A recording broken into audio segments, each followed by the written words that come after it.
Welcome down to my 9-foot homemade oak bar. Pour yourself a cold one. You are listening to Bucs in the Basement. My name's Chris, and Craig here is the biggest Pirates fan you'll ever meet. Let's talk Pirates baseball now. Welcome to Bucs in the Basement. Now I see the changes in this town. They change, they say one thing, but then the next day it's different. They change, but they don't know what they want. All they do is change. Going left, going right, travel day, travel night. That's where we'll go. No excuses, no goodbyes, no one cries, no one lies. We'll never know.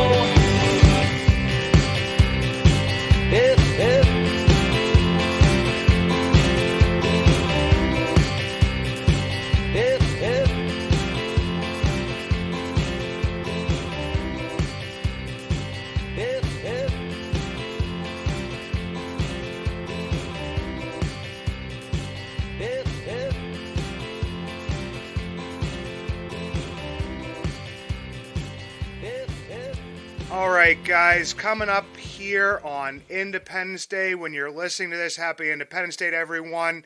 Hopefully you get some time to relax with your families. For the Pirates, it's not going to be very relaxing because they're taking a West Coast swing coming up to the All-Star game. Bringing in a man who's going to be calling some of those games out here. Was in the studio or on the studio the last time right after the O'Neal Cruz injury. Bringing back John the Rock Wehner. Rock, how you doing today, brother? I'm good, man. Just trying to get used to the old West Coast time again, you know. It's it always takes a little bit of time, a few days at least. By the time you get used to the 3-hour difference, then you're flying back to Pittsburgh and you got to go the other way. Yeah, that's something I definitely wouldn't look forward to. And like I said, coming up here into the All-Star break, Mitch Keller just announced to the All-Star team. Congratulations to Mitch. Well-deserved.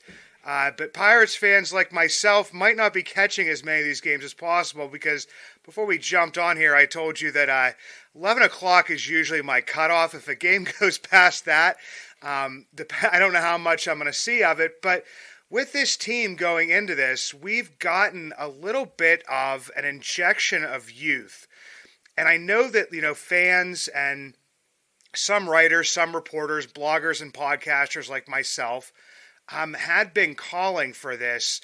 And John, being a part of, many teams throughout the years, what's it like for when people say, oh, you'll inject this youth and get this energy going into the team? We've seen some positive stuff from this, Henry Davis hitting well, Nick Gonzalez hitting well. But, coming into a clubhouse which has some older players, how do the younger players kind of gel with those older players like a McCutchen or like a Carlos Santana? I think anytime a young player gets up to the big leagues, I mean, it's the dream, obviously to get that first day in the big leagues, that first opportunity to play at that level. And you just want to go in there and work. You just want to go and do your job and hopefully play well enough to stick around. That's the first and foremost with most of these guys. And, this level could be hard, and so you're up there just grinding and worried about, having success at the level. You're playing against the best in the world. As far as the veterans, I think our veteran guys, especially Santana and McCutchen, Rich Hill as well, are so personable. They've been around so long. They were young players once. They've played on good teams. They've played on bad teams. But, they're all pretty level-headed. They're pretty consistent with the way they go about their business. And, I think from what I can tell, all the young players have fit right in, and, I think the veterans try to make it comfortable for everybody, whether you're a veteran or your first day or, you've only been in the league for a year. So they want to have a consistent atmosphere, and I think they've all brought that. That makes it easier for the young guy when you're not walking on eggshells. I know, 20 years ago, 30 years ago, maybe the young guy didn't fit in. But I think these guys have all made it pretty easy to have everybody fit in and try to stay consistent and make sure you're doing the right things and playing the game the right way. And I think we've seen that. As far as this injection of youth, I think it's always, especially when you have a team that's struggling, you bring up young guys and they usually are playing hard. I actually thought Henry Davis getting called up, it might have been a little bit too soon. He had 500 at-bats or so in the minor leagues, and I'm thinking, wow, that's not a lot of time. That's not a lot of experience at the minor league level. But this guy plays hard, and this guy could play. And I'm shocked at how hard he plays. I think he's handled right field fine, and at the plate, yeah, he has a great approach of kind of for young guys, you usually see them up there, and sometimes they're overmatched, sometimes they're up there swinging pitches out of his zone. He commands his zone well. He can turn around velocity, but he plays hard, and all you hear him talk about is winning. And so that's an injection of youth and exuberance, and a guy that wants to go out not only to play but to go and win. And that obviously I think helps anybody, especially a struggling team, that injects some life into the club. And I think we've seen that with Gonzalez as well, and even Triola has done a pretty good job since he's been here. Yeah, and with Davis, I mean, the one time, I think it was when Carlos Santana hit a home run, you would have thought that Henry Davis hit it himself. He was so excited on second base. Definitely brings a lot of energy. And I kind of want to turn to like the veterans that you were talking about, and it's been like talked about since the off season, how well Carlos Santana does with the younger players. There was pictures of, I think, Rich Hill showing grips to like Oviedo, and Kutch just basically brings he has a smile on his face 90% of the time he's out there, and it seems like there's a pretty good clubhouse going. And with the team struggling right now, some of those rumors, kind of start to come out of, players possibly getting moved at the trade deadline. And I kind of want to go as to I know that at different times the Pirates have been buyers, they've been sellers. So everybody talks about what would happen if a Carlos Santana, and it looks, like the McCutchen stuff was squashed, kind of as it started. But even like a Rich Hill, what kind of thing could that do, to a locker room to remove that veteran presence, which was, punctuated and so important coming into this season? Well, I'll go back a step first and say what I think. I know I talked a little bit about having a veteran leader, and you bring in a Santana, and and not only do they make you feel comfortable in the clubhouse, but they could teach you. They teach you not only how to play the game, how to play the game right. What to look for at the plate, different ways, to approach different pitchers, et cetera, and so forth. So that, and that message coming from a veteran, because a lot of people say, well, why don't coaches do that? Why do you have coaches? Why do you have a manager? If a manager and coach are constantly, talking to players, and sometimes, over time that message kind of gets stale, but you have a veteran who you have so much respect for. They do it in a sense to where, they're teaching you how to play the game to get better, and how to not only help yourself, but help the team. That Santana with the Latin guys, McCutchen with everybody else, Rich Hill with the young pitching staff, not only are they making them feel comfortable in the clubhouse, they're also, making them better on the field. At least they should be, based on, what they've done and their experiences and their knowledge, etc. As far as the trade deadline goes, and if there are any changes there, any moves, first it's always going to depend on where are you at the trade deadline. Are you 15 games back? Are you 10 games back? Are you 5 games back? Are you in the lead? Obviously, if this team is in the playoff hunt, I wouldn't expect to see a sell-off. I would surprise me to move veterans for prospects if you're still in a playoff race. Now, if you're not in the playoff race and you're out of it, okay, you've already learned, and those guys have, continued their careers, and they've played for you. They've helped some of your younger players. And if it's time for them What's the trade deadline nowadays? August 1st, yeah. August 1st. So, I mean, I still got 2 months of season left. But, if you're 15 games back, you're going to most likely lose these guys, or these guys are at least going to go into free agency in a couple of months. And if you're out of the race, there's no reason not to try to get something back for that veteran player if there's a return that's going to help you next year or years in the future. So I've never had a problem with a team that's out of contention. Moving veterans. I mean, they're not going to, if they want to come back when they go to the free agent market at the end of the year, they can come back and help you and do what they did, up until that trade deadline. But they've served their purpose as far as I'm concerned, and now all of a sudden we want, a piece for next year or the year after or for the future. I'm all for, making your organization better in the future. The younger guys, got 4 months or so in the big leagues, and they got some help from some veterans. But, as far as I'm concerned, you're thankful for what they've done. Maybe these veterans want to go to a contender and play in the postseason. They get to a point in their career where, hey, I want to chase a ring. And so you might be doing that veteran a favor. They've done you a favor. They've helped your team. They've helped the young guys. And then you still have a chance to bring them back after the season's over. Plus, you got some pieces that might help you in the future. Yeah, and I think that's one thing that Ben Cherington has done each of these years in the offseason is he says they're very open and honest with the veterans that they bring in and what they're looking for from them, and also, that if it's a possibility that it could improve the team in the future or, give them an opportunity, that they wouldn't stop that from happening from them as well. And I want to talk about something else here. It's kind of just been in the back of my head this whole time we've been talking is, we're talking about, the youth movement and injecting that, energy. We're talking about the veteran presence. The other thing that kind of keeps, I don't know if it would be a narrative or a catchphrase that we hear. What would it be? That winning's contagious, that losing's contagious. Is that like a real thing within Major League Baseball?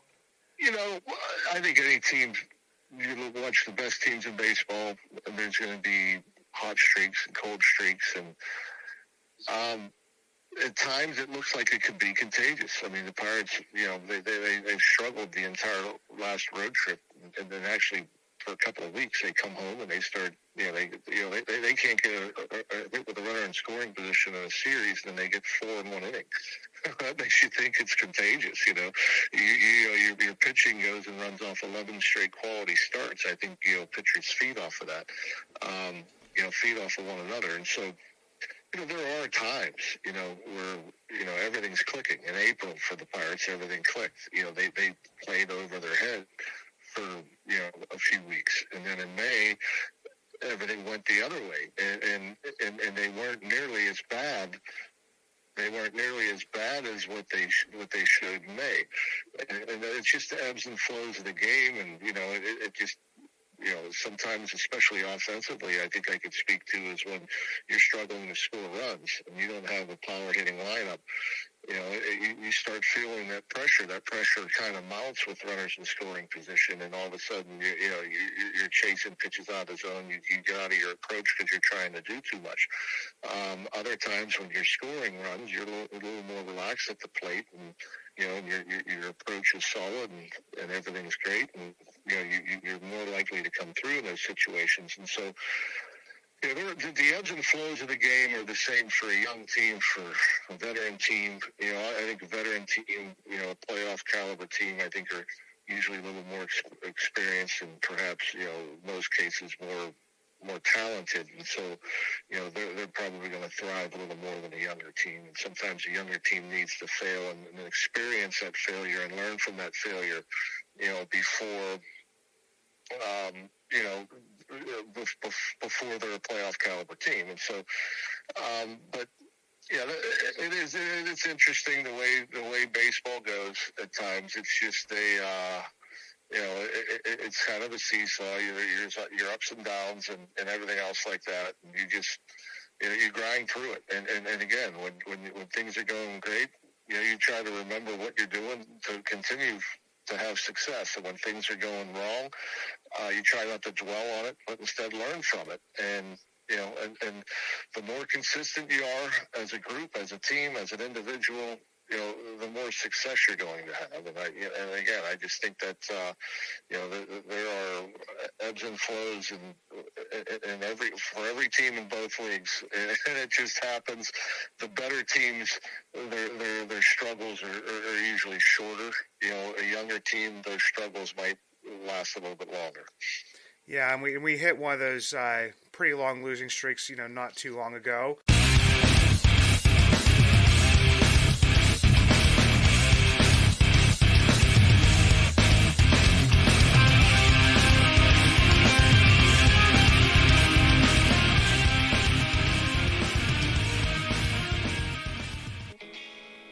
If you ever see me out and about in Pittsburgh, you will always recognize me, and not just because of the white beard, but also because of the Y that is always on top of my head, the hat I always wear.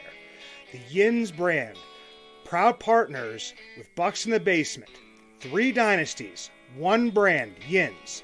Finally, 1 brand to rep all black and gold. Follow @ShopYins for new merch drops and giveaways. Order online at www.shopyins, the emphasis on the 2 Z's, high quality comfort, lightweight materials, a new modern look for the black and gold, made for Yins by a Yinzer. Going on to like the individual, player accomplishments. Obviously, at the beginning of this, I mentioned, Mitch Keller. I've heard some of the interviews, like the emotion behind, being nominated and being, an all-star. I mean, that's a pretty big deal for, the road that he's taken. But on the other side of this, we're talking about the other thing that's out there, of course, in Twitter world and blogs and writings and stuff like that is the quote unquote snubs. And David Bednar's name has come up, more than once in those conversations. So, for a player that, it's a team sport, but it does have some, individual accolades. Like, I know that we see Mitch Keller be happy about something like that. Do players actually get upset when they are quote-unquote snubbed, or do the fans get a little bit more upset for them? Depends on the individual. I think certain people, they need the accolades, and they want the accolades, and they want to get to that. They want to be known as one of the best. They want to be honored for having a good season, and so. I guess it depends on the individual. Some will take it with a grain of salt. Oh, I made it. Oh, I didn't make it. I'm honored to be considered, or to have the numbers to be considered. And so, I think you probably will get more complaints from fans and maybe writers or things out there in Twitter land. Maybe you do from players. I think players, they're probably not going to go out there and, make a big commotion or stink about them not getting selected, because it's going to come off as selfish. Now, maybe privately they might be a little more upset than others, but the process has been going on for so many years, and there's just, so many good players and so many deserving players and not enough spots. So every year you're going to have people that feel like they've gotten snubbed, that they should have been given the opportunity. But as long as you need each team represented, and you're always going to have people that are left out. And Bednar is certainly deserving. You've got to say he's one of the, at least a handful of closers in baseball, but one of the best handful of closers in the game, and not just the National League, but you look at the numbers, and I don't know how many closers they ended up taking. I know there were 3 or 4 that had more saves. I don't know if the actual numbers favor the guys with more saves, but if you win more, your closer gets more opportunities. They have more saves, and so he might have got snubbed more because of the product of the team, and only getting 17 or so opportunities, whereas other teams' closers have 25 opportunities. So if you have 24 saves and 26 chances, you're probably more likely to go if you have 16 and 17 opportunities. And so that's just the nature of the beast. And, you can always make an argument for guys. I'm sure there's at least a dozen out there in both leagues that probably could have been selected. But the way it's selected is, everybody has to be represented. Every team has to be represented. So, certain guys are going to be left out. Yeah, and like I said, it's definitely unfortunate, and I still have my fingers crossed. I did read something that I think Commissioner Manfred, or at least a committee within his office, has the ability to, elect certain people after this, to the All-Star game who have had either an impact or it's a legacy type, nomination or something like that. My fingers are still crossed for Kutch in that. Not only because, what he's brought back to the city of Pittsburgh, but, dude, he's also playing some pretty good baseball as well. Yeah, again, talking about, a handful of closers, there's, Bednar being, in that handful, you can argue that McCutcheon's in, the top 4 or 5 as far as the designated hitters so far this year. And, he's double-digit homers again. He's getting on base. I don't know. Is it four? I think his on-base percentage right around 400, if not better. He's having a great year. And yeah, again, I haven't even looked at the list, to be honest with you. And I don't know which DH is better. And I just know he ranks up there in the top 3 or 4 or 5. And what a great story, bringing him back. And he's obviously had a great presence on and off the field, and he still puts up numbers. He still has the bat speed. It amazes me how this guy could just, at 36, turn around 95-mile-per-hour fastballs. It's just amazing to me that he still has the eye up there, and and they draw his walks, and he's not going to chase pitches. And if you make a mistake with a fastball, he's going to turn it around on you. So, without having the numbers in front of me to compare against, the other DHs in the National League, I can't sit here and say that, he should be there over somebody that was selected. But I will say that, he's had good enough numbers this year to where he warrants consideration. Yeah, and like I said, my fingers are definitely still crossed from that. And, it's just more of, I guess it would be more pride for the team and just, just happy for him for, how well he's been able to perform, because I've been saying this, for a couple weeks now that, I expected, some things from Kutch, but man, I didn't expect him to play to the level that he has. And like you said, those hands are still as quick as I remember, man.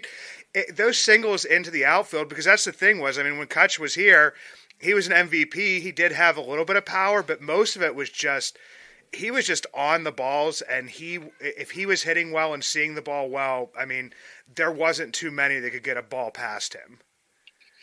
Yeah, it's really something, and I think when I think of great bat speed, and Bonds, who I thought had the best, I've always been so impressed, and also felt that it was a little unfair that their bat speed's so great that they're afforded more time. It's kind of unfair that you're that talented that you're afforded more time to swing the bat than everybody else, because your bat speed's so great. So you have more time to recognize the speed and the spin and the velocity out of a pitcher's hand, to where you're less likely to chase that breaking ball that starts in the zone and breaks out. And so, you're going to have that great patience because you're afforded more time to make a decision, to swing the bat. And you think, me playing into my early 30s, I felt the one thing I could do was hit a fastball, and then you realize in your early 30s, wow, it's not there anymore. I can't catch up to a fastball, and so that gets a little bit frustrating. But and to see somebody do it into their late 30s is amazing to me. Yeah, it's definitely something very cool to watch, and it's going to be fun to watch these Pirates. I still think that there is, enough there, but I'm kind of wondering, John, is like, just in general, from you watching this team as closely as you do and getting to see them play and getting to interact with some of the players and different stuff, like, we saw them get off to such a hot start. We saw them hit such a skid. We've seen signs of life, throughout this June. Is this just like, is just this the natural, development of a team that, has lost 100 games over the past 2 years? Well, the last couple of years, we were out talented, just plain simple. We didn't have as much talent as other teams. And so, it was a relatively young team and we just couldn't match up. And I thought this year, I mean, you look at the teams at the top of divisions, the teams that are in the hunt for the playoffs, you could make an argument that they have had more talent, whether it be from the pitching mound or in the batter's box. And that's what happens. It's just, sometimes it's, you might have talent, but it's an experienced talent. Maybe they're learning at the big league level because we get so many 22-year-olds and 23-year-olds and 24-year-olds to where, maybe they have that talent, but they just haven't figured it out yet. They haven't trusted themselves enough. And so, that's all part of it too. For a lot of the time, if you were to look, before Davis, before Gonzalez, and you look the middle of the Pirates lineup and you compare it to the team we're playing in the middle of their lineup, it's, it's not the same. I mean, you got guys with 15 homers and 20 homers and, 50 RBIs and I'm not trying to throw shade on anybody here, but, the middle of our lineup wasn't matching up. And so if you're not hitting the ball out of the ballpark and you got to string hits together and you're facing a good pitching staff, it's hard to string hits together. It's hard to get 3, 4, 5 hits. And if it takes 3 hits in an inning to score 1 run because you're not hitting any home runs, it's hard to match up against other teams that are, got 8 guys who can hit the ball in the ballpark. If you make a mistake, it's a 2-run homer. You give up a walk and a mistake, it's a 2-run homer. They put up 2 on you in a blink of an eye. And with the Pirates, when you're not hitting out the ballpark, you got to grind through it, batch, draw, walk, get a hit, maybe hit a gap is the only way you can score more than 1 run. And so that's kind of what we've seen for a while there. But, now all of a sudden, you get Nick Gonzalez hit the ball in the ballpark. Jack Swinski hits the ball in the ballpark. Carlos Santana starting to hit the ball in the ballpark. It's a whole different looking lineup when you're hitting out of the ballpark because now you don't have to grind through, 3, 4, 5 at bats to get a couple runners on and a big hit to drive in a run. You're putting a 2 spot up with 1 swing of the bat. So, when I look at that now, and I look at this lineup and what it could present here in a month or so, with O'Neal Cruz coming off the DL and a healthy Brian Reynolds and the way Santana McCutcheon go now, you throw in Davis and Gonzalez and Sawinski. You got a pretty good lineup. It's a totally different lineup. It could be here in the middle of August than we've had most of this year. And not only a lineup with, capable hitters, but capable home run hitters. And so right then and there, that takes a lot of pressure off a young pitching staff. You don't have to worry about making one mistake that's going to cost you a game because you're not scoring runs. And so for me, that's where I get excited because at the end of this year and going into next year, even if you don't sign McCutcheon and Santana and bring them back, it's still a much better looking lineup. Although I think McCutcheon will be back for sure. Santana, we obviously don't know that yet, but it's a much better looking lineup than we had to begin this year. And so, there are some complementary pieces that you can run in and out there, like Bay, like Castro, like Marcano, like Connor Joe, or et cetera and so forth. But as far as like that core of your lineup, man, it could be exciting here for the Pirates, not only the last couple months of the season, but for years to come. Yeah, and you've gotten me a little bit excited there, John, just because, I mean, it is a long season. We're only halfway through it at this point in time. Coming up on the All-Star break, coming up on a West Coast swing here, one that I'm going to have to be watching the games probably on replay in the morning. and John's out there getting adjusted. But Rock, you know what? It was great to have you on again, man. It was great talking to you, and we really appreciate it. And hopefully, go into the All-Star break, we can take some big wins from some pretty hot teams out there in Major League Baseball. Yeah, no problem, Craig. Appreciate it, and hopefully these guys could come out of this with at least a split. Maybe going 4-3. Obviously LA. We've had LA's number. People can't. I know you'll be asleep, but the rest of them, people can't sleep on the Pirates against the Dodgers. I think we've beaten them 7 of 9 over the last. I think 5 and 6 last. We were 5 of 6 last year and 2 of 3 this year. So 7 of 10, or no, 7 of 9, whatever it is. But we're gonna have to pitch. We're gonna have to pitch to match up with these clubs. We didn't talk much about the young arms, but there's young arms out there, and so if we're able to limit these two clubs offensively, maybe we can come out of here 4-3 and be in good shape after the All-Star break. Absolutely, get a good pitch, good start from Mitch tonight, and get it going on the West Coast. All right, Craig. Yeah, I appreciate you, man. And enjoy your 4th of July, and get your beauty rest in. I need a lot of it.